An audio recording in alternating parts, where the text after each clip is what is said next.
Kevin Powers signed up for the Army before finishing high school and went to basic training the day after he graduated. He was in Iraq for a year, and when he returned home, he managed to capture some of what that experience was like in his critically praised novel, The Yellow Birds. Powers says it's hard to record what you're truly thinking and feeling in combat because in many ways you aren't doing either. Much of the fighting happens on instinct and adrenaline. That's the situation so many Americans still face, and in Powers' humble opinion, what we need to remember tonight. If you're watching this today, perhaps you're taking a break from a family barbecue, or maybe you've just returned from shopping for some much-needed item that this weekend's sales have allowed you to purchase. I hope the extra time with your loved ones is rewarding, and a long weekend, a satisfying break from the challenges of work or school or parenting. But I humbly ask you to consider the following.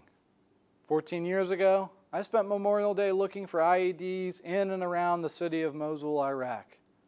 I had only been in country for a couple of months. My unit had not yet suffered its first casualty.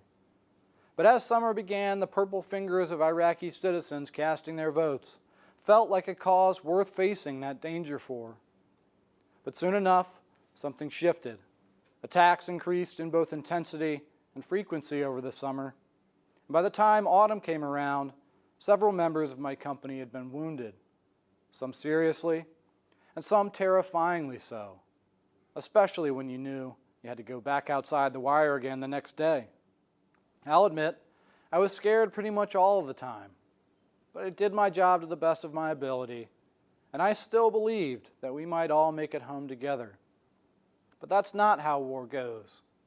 Close to Christmas, as 2004 was coming to a close, our unit lost two young men. Their names were Sergeants Nicholas Mason and David Rurin. They were both 20 years old. I grieved for them and their families then, and I still grieve for them today. And I would ask you to consider the fact that since our current wars began in 2001, as of mid-May, there have been 6,957 others to grieve for. Just a month ago, a young man from Colorado was killed in Afghanistan. It's hard to believe that when I came home from Iraq in 2005, he was 9 years old. So today, I'd ask you to take a moment to ask how many more names might be added to the long list of those we will be asked to remember next year, and to also remember the thousands of veterans, actively serving men and women, and grieving families, their fallen brothers and sisters, for whom Memorial Day doesn't just fall on the last Monday in May, but on every single day of the rest of their lives.